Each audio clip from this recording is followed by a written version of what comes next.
This is Bob Oliphant from the Westford Historical Society and Museum, bringing you episode 49 of season 4 of the Westford Wardsman podcast. The Westford Wardsman newspaper was part of Turner's Public Spirit, a weekly newspaper in Ayer a century ago. In this episode, we'll be reading the Wardsman for the week ending Saturday, December 9th, 1911, and I'll elaborate on what was happening in Westford that week. The week starts with the Westford Center section. Report comes from the burning of the high school building in East Bridgewater.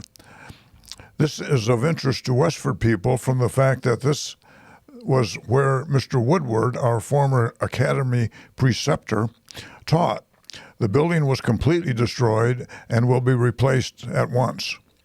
Thanksgiving guests at Mr. and Mrs. Calvin Howard's were all the children and grandchildren as follows: Mr. and Mrs. Charles Howard and son John of Concord, New Hampshire, Miss Alice Howard of Cotuit, and Mr. and Mrs. George Howard and son Philip from Littleton. Tuesday morning of this week proved to be the coldest of the season thus far, with a temperature of 8 above zero. With a happy advance measure of the Christmas spirit, Mrs. Lucy Lambert invited the children of their neighborhood to their home on the Providence Road one day last week. There were 16 in all, and they had a most enjoyable time with games and refreshments. Postponement of meetings in the Tadmuck Club are not frequent, but the regular meeting of the club last Tuesday afternoon was postponed to next Tuesday at the usual time and place.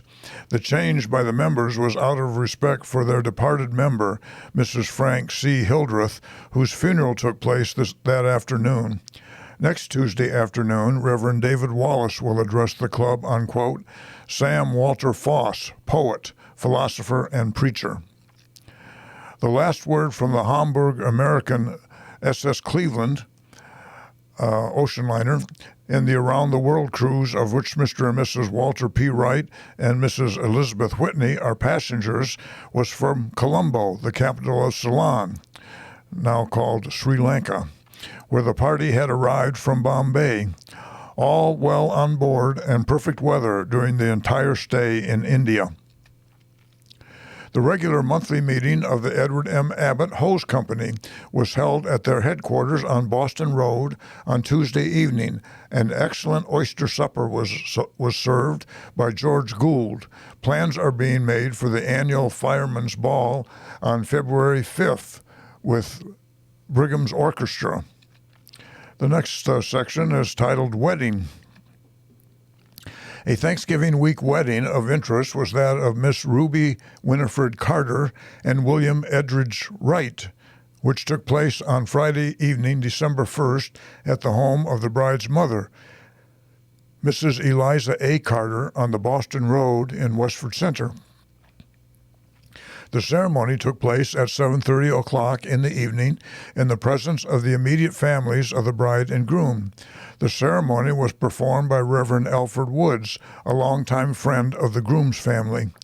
Miss Adrith Carter, the bride's younger sister, presided at the piano for the ceremony. Reverend Alfred Woods, mentioned here, was a former pastor of the Methodist Episcopal Church at Granville from 1879 to 1882, and again from 1888 to 1891. And he had a number of friends in Westford and visited on occasion. The bride was attired in a most becoming blue traveling suit. A wedding supper was served to the assembled guests. Mr. and Mrs. Wright will be at home to their many friends after January 1st in their pretty new home on Hildreth Street. The next section is an obituary. It was a shock to all who heard it, and especially to the immediate family circle, when word was received last Sunday morning of the death from drowning of Mrs. Sarah J. Hildreth, née Griffin, wife of Frank C. Hildreth. Mrs. Hildreth was staying at Bedford, where she had gone for treatment for a serious nervous trouble. She had appeared considerably improved and was contemplating soon, with her physician's advice, returning to her home, but Sunday morning walked out by herself and, in an attack of mental aberration, drowned herself in the Shawsheen River. The deceased was 58 years of age and is survived by her husband and 4 sons, Albert, Clarence, Arthur, and Morton Allward. Also, several grandchildren. The funeral was held from the Union Congregational Church on Tuesday afternoon at 2 o'clock and was filled with sorrowing relatives and friends. Reverend David Wallace was the officiating clergyman, and C.S. Holcomb of Boston sang with very sympathetic expressions 2 beautiful selections, Pass Me Not and Abide With Me. There were many beautiful floral offerings. The WCTU, of which Mrs. Hildreth had been president, sent a beautiful spray of white tube roses. Westford Grange, of which Mrs. Hildreth was a charter member, sent a beautiful spray, and the Union Congregational Church was represented with its token of sympathy. There was a large pillow from the bereaved husband and a large wreath from the 4 sons, also a wreath from Miss Ella Hildreth, and various and beautiful sprays from many people in town. The bearers were the 4 sons of the deceased, and interment was at the family lot in Fairview Cemetery in charge of undertaker David L. Grieg. Next we have the About Town section. A grass fire burned over land of George Bussey and George Moore at Brookside on Tuesday. The fire evidently was of Stony Brook Railroad responsibility. This was a common problem with the railroads running through towns. They were coal-fired and were spewing ashes and sometimes hot embers out of their smokestack, and they often caused grass fires along the tracks. Daniel H. Sheehan is still busy extracting apple juice at his cider mill on Tadmuck Brook. The footings for that mill can still be seen off of Lowell Road on Tadmuck Brook. The Fortnightly Club will hold its next regular meeting at the Wright Schoolhouse on Friday evening, December 15th, at which time the club will reorganize under the direction of the new president, William Wyman.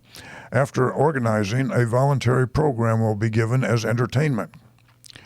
George E. Gould, in his usual tastily arranged style, catered to the supper of the Abbott Hose Company on Tuesday evening. It added cheer to this fireless gathering. Westford was well represented at the Middlesex North Pomona meeting at Chelmsford last week, Friday. The morning session was occupied with the election of officers, which was mostly a re-election of the officers of last year. The afternoon session was devoted largely to a discussion of the questions, if you were to start in life again, what occupation would you choose? And which will a person succeed with best, money or method? Opinions seem to agree quite largely that method was the most valuable asset. The next meeting will be held in Billerica on the first Friday in January. Marshall's Hall at Westford Center was well filled on Tuesday evening by the members of Chum's Cozy Corner Club. This was probably a Chelmsford club. And their friends. The music for the social dance was furnished by the Vesper Orchestra of North Chelmsford, 7 pieces. Westford was well represented at the gathering. William R. Taylor has received a letter from George Decatur, who is teaching at Ay Bonito, Puerto Rico. The weather is warm and straw hats are just the fit for the weather. Fruit is very abundant and cheap. Oranges selling at 25 cents per 100, bananas 20 cents a bunch, and a large grapefruit 1 cent each. In contrast with this, William Taylor has just received a letter from John Taylor, his brother, from Grand Forks, North Dakota, who reports cold 24 below zero and an absence of snow. George H. McGregor, formerly watchman at the Brookside Mills, has accepted the position as watchman on the steam shovel at Fletcher's Quarry.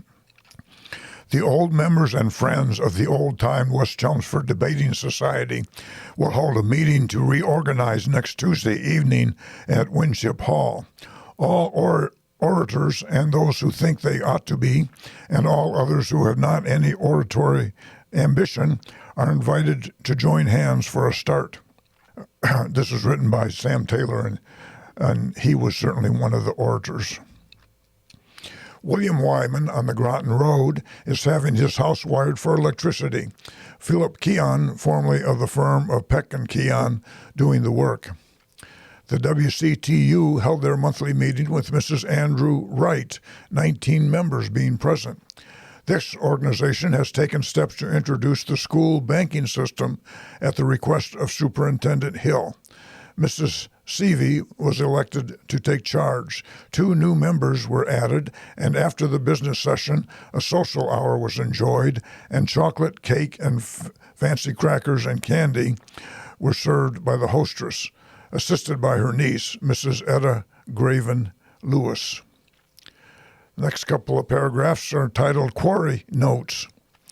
West Chelmsford Branch Quarry Workers Union have presented bills of prices to take effect March 1st, 1912, to the following contractors: H.E. Fletcher, Frank Mallory, Pearlie Carkin, Peterson Brothers, John Toms, Charles Carkin, D. Carbett Brothers, that's probably meant to be D. Carteret Brothers, Walter and Arthur, H.V. Hildreth, Harry Fletcher, Lewis Palmer, Charles Cummings, and Thomas Rafferty. That's a nice list of all the quarrymen in town. This branch has jurisdiction over Chelmsford, Westford, and Tingsboro, and the 12 named firms have signed contracts which expire on March 1st, 1912, and no trouble is expected in renewing the contract. The engineers have presented their bills of prices to take effect on March 1st to the following firms: H.E. Fletcher, Pearlie Carkin, Frank Mallory, Lewis Palmer, H.V. Hildreth, Harry Fletcher, and Peterson Brothers. These contractors also have a bill which runs out on that date and will be renewed without trouble. The H.E. Fletcher Stone Quarry on Oak Hill is busy with the steam shovel. This was the rush of other work has made it necessary to run an extra locomotive, which was run by Harold Fletcher, superintendent. Another boat is soon to be loaded in Boston with seawall stone and shipped to New York. 50 carloads of stone will be loaded on Tuesday. The cutters at the sheds having the day off so that the lumpers may devote the entire day to loading. Foreman John Anderson and Philip Vasselin will have charge of the loading. Next, we have just one paragraph on Graniteville. Ronaldo Soames died on Sunday at his home in Melrose Highlands as the result of injuries when he was run over by a United States mail wagon at Federal and Milk Streets in Boston Friday morning of last week. Mr. Soames, who was 75 years of age, was born in Laconia, New Hampshire, and was married 53 years ago to Anna M. Peabody of Graniteville. As first lieutenant, Mr. Soames served with distinction throughout the 4 years of the Civil War in the 5th New Hampshire Regiment. He is survived by his widow and 2 children, Edgar Soames of Grand Rapids, Michigan, and Mrs. E. L. Cragen of Melrose Highlands, with whom he had made his home. He was a member of U.S. Grant Post 4, Grand Army of the Republic, and a Mason. Next, we have the Forge Village section. Miss Krista Lowther and her nieces, Mrs. Mary and Annie Cherry, spent Thanksgiving with their sister and aunt, Miss Catherine Lowther of Andover. Mr. and Mrs. Felix Leclerc held a family reunion at their home on last week Thursday. Mr. and Mrs. Martin Daly and children were guests of Mrs. Daly's sister, Mrs. Downey, at her home in Marlborough on Thanksgiving Day. Mr. and Mrs. John Burnett spent the holiday with friends in Lowell. Mr. and Mrs. Henry Catchpole visited Mr. and Mrs. Hans Dagey of North Billerica on Thursday. I believe the Dageys were former residents of Westford, living on Kai's Pond at one time. A fife and drum corps has been organized by some of the young men in the town. Rehearsals are held weekly. John Edwards is musical director. Mrs. Walter Brooks of Brockton is visiting at the home of Mrs. Harriet Randall for a few weeks. Mr. and Mrs. Felix Price and family of North Chelmsford were guests of Mr. and Mrs. Tenny Martin on Sunday. Little Raymond Casey, I guess it is, Caisse, of Leominster, is spending a few days with his grandparents, Mr. and Mrs. A.W. Karkin. Advent services were held at St. Andrew's Mission on Wednesday evening at 7:30 o'clock. Next Wednesday evening, services will be held at the same hour. Miss Eva Pine enjoyed her holiday vacation at the home of her aunt, Mrs. S.B. Geyer of Dorchester. Cameron School opened for the winter term on Monday morning. Mr. and Mrs. George H. Weaver have moved to North Littleton, their future residence. Mr. Weaver has accepted a position as manager of Mr. Priest's poultry farm. Mrs. Sarah McIntyre, née Bennett, of Shrewsbury, is the guest of her sisters, Mrs. Mary I. Drake and Mrs. Lucretia Reed. The annual Christmas tree given by Groton School will be held in Recreation Hall on Tuesday evening, December 19th. The Sunday school children are busy rehearsing for the concert to be given before the distribution of the presents. This is at St. Andrew's Mission. Mr. and Mrs. Chester Blodgett of the Groton Ridges visited in Lowell last week, Thursday. Mrs. Catherine O'Hara of Pond Street entertained Mr. and Mrs. Charles Blodgett and little daughter Florence of Groton at her home on Thanksgiving Day. Next, we have a section on wedding. The home of Mr. and Mrs. Fenimore Morton was the scene on Thanksgiving Day of a very pretty wedding when Mrs. Morton's sister, Miss Hattie Northrup, became the bride of Alfred R. Shaw of Milo Junction, Maine.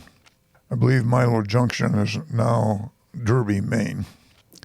Reverend Louis Havermel of the Graniteville M.E. Church performed the ceremony in the presence of many friends and relatives. Miss Lillian Estabrook of Lowell acted as bridesmaid, and Andrew Jenkins of Lowell was the best man.